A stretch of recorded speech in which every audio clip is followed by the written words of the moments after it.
Welcome to Learn Excel with Robert. In this video, we're going to do a walkthrough of absolute basics of a spreadsheet. No fancy formulas, no math, no experience necessary. This video is for complete beginners. If you've never used Microsoft Excel or Google Sheets or Apple Numbers or anything like it before, you're in the right place. By the end of this video, you should know what you're looking at and how to type data, save your data, and not feel so intimidated by looking at a spreadsheet. Spreadsheets are used for a variety of different things, for making lists, tracking budgets, tracking expenditures, or tracking items over a time period. Let's get started by becoming comfortable with what we're looking at on screen. Spreadsheets are one of the most powerful tools we have for organizing data and analyzing information.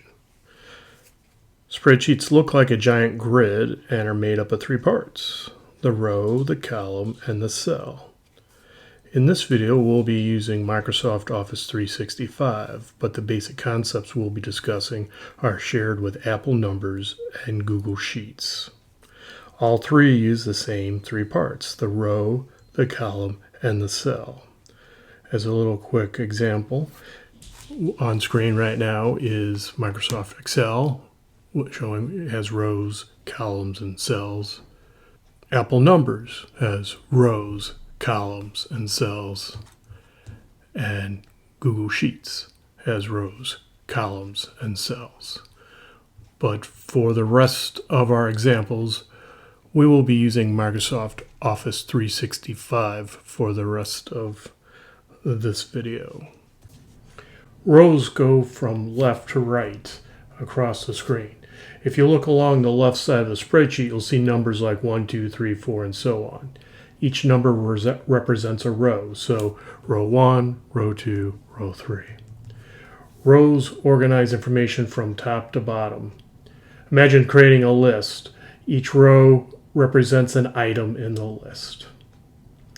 Columns run from top to bottom, and at the top of the spreadsheet you'll see numbers like A, B, C, D, and so on. Each letter represents a column. Columns organize information from left to right. If you're creating a list, each column would be a different item in your list. So column A could be product names, product B could be prices, column C could be quantities, and column D could be dates, while the row represents the items in those columns for those categories of information. A cell is the smallest little small box where the row and the column meet. This is where all your data goes. You can type text, number, dates, or even formulas inside a cell. Every cell has its own name, called a cell reference.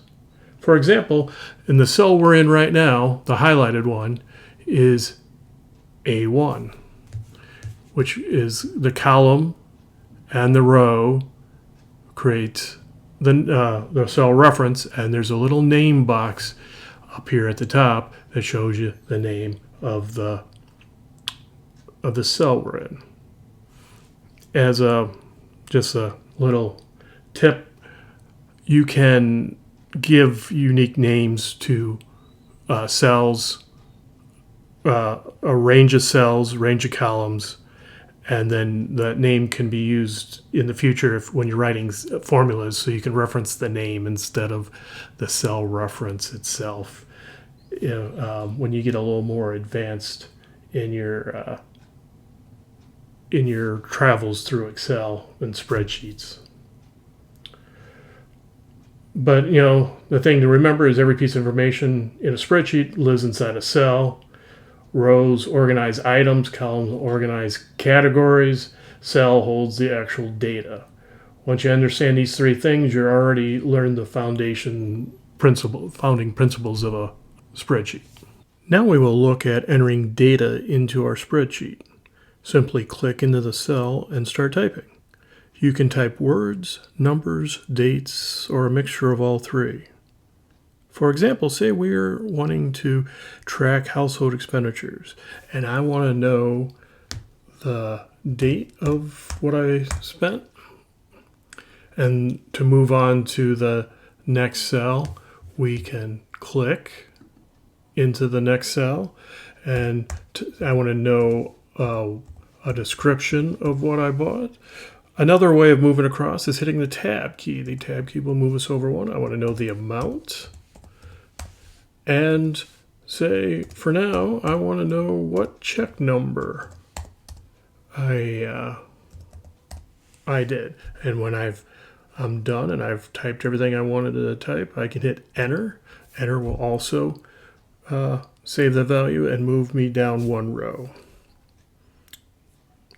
Sometimes you'll need to change the information that's already in a cell. In cell B1, I have a couple of things going on. I didn't capitalize the D, and I misspelled description. I'm missing an S. There's a couple of ways to edit information, or your information already in your cell. You can double click on the cell, and you'll get the little flashing cursor. And then using your arrow keys on your keyboard, you can move through the cell.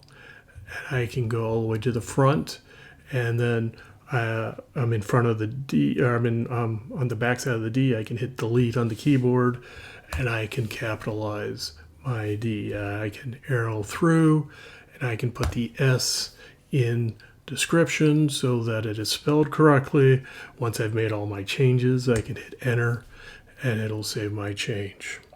Another way you can do it is you can click on the cell that you want to change, but up here in the formula bar, you can click up in the formula bar and change the cell that way.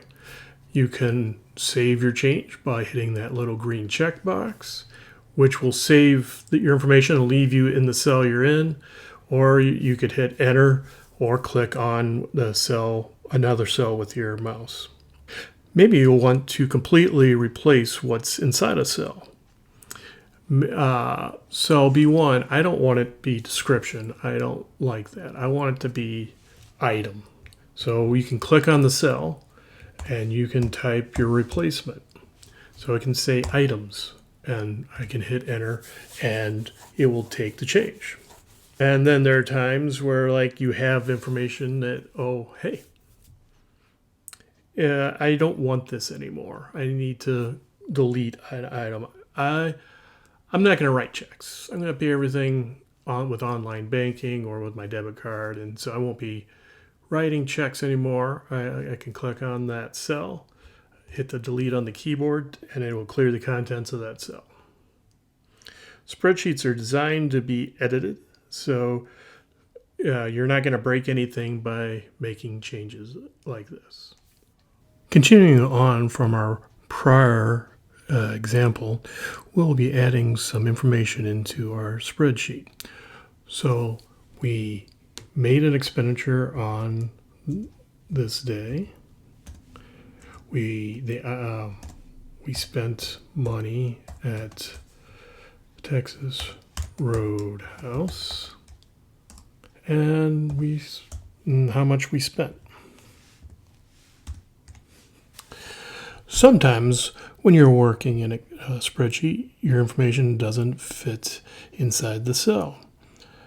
This is normal for this type of thing to happen, and you don't have to try to shorten your data. Instead, you can resize the column. In our example here, Texas Roadhouse does not fit in the items column. It's too big, and it gets cut off. We can enlarge the column by taking our mouse and putting our cursor between column B and C up in the header. When you get it up there, it becomes a black bar with arrows pointing left and right. You can then hold down your mouse button and click and drag. Dragging to the right will make the cell wider. Dragging to the left will make the cell narrower. but you can click and drag the cell to be as big or as narrow as you need for it to show the information. Rows work the same way, because you put your mouse between your cursor between the columns, and you get a black bar with an arrow pointing up and down. And you can click and drag and make the row larger to fit the data that's in that row or column and stuff. There's another option is auto fit. You can put your mouse again between, just like we did for when we manually drug it, but if we double click, the column will get resized to the size of the largest item in that column. Same with if I go between row 1 and 2, get the black arrow, auto fit will then resize the row to the largest data in that row, so that everything fits and is legible. Why all this matters is resizing rows and columns might seem like a small thing, but can make a big difference. When your columns are too narrow, information got cut off and becomes hard to read. Like in our example, Texas Roadhouse. You couldn't see the entire word Roadhouse. You could only see part of it. By adjusting the size of the rows and the columns, you make the spreadsheet cleaner and more organized and much easier to understand. When your spreadsheet's easy to read, it becomes much less intimidating to work with. Once you're done entering data, you're going to want to save it. I have a couple of ways we can do this. You can do File and Save As. If you're on a Windows machine, you like keyboard shortcuts, Control plus S, and if you're on a Mac, it's Command and S will open up the Save window. You're going to want to name it something meaningful to you, like household expend, and you're going to want to put it someplace. You can put it on in your documents, on your desktop, wherever you want to save it. And then you just click Save. And it goes from an unnamed file to the named file that you named it. It is always a good habit to get into to save your work frequently. So if something happens, you get called away from your desk, power outage, and something happens, that your work will be saved and you won't have lost everything that you have done. A concept to think about now that we have a file is you'll hear things like workbook and worksheets. A workbook is the file that you just saved, is called a workbook, and inside the workbook you have these different tabs. And right now, currently I only have one tab called Sheet 1, but you can have multiple sheets, and so when they're talking about a sheet, that's the tab inside of a workbook. And then once you've saved your file, you can share it. You can now attach it to an email and email to somebody. If you have a network drive that's shared, you could save it there so other people on the network can get to it. Or if you have cloud services like OneDrive or Google Sheets or any of those other types of cloud service storage, you can save it there for them to have access to. When you share a spreadsheet, pay attention, you can have different access settings. Some people may have view-only access, which means they can see the file, but they cannot make changes to it. Others might have edit access, which allows them to make changes. Choosing the right access level helps keep your data safe while making collaboration easy.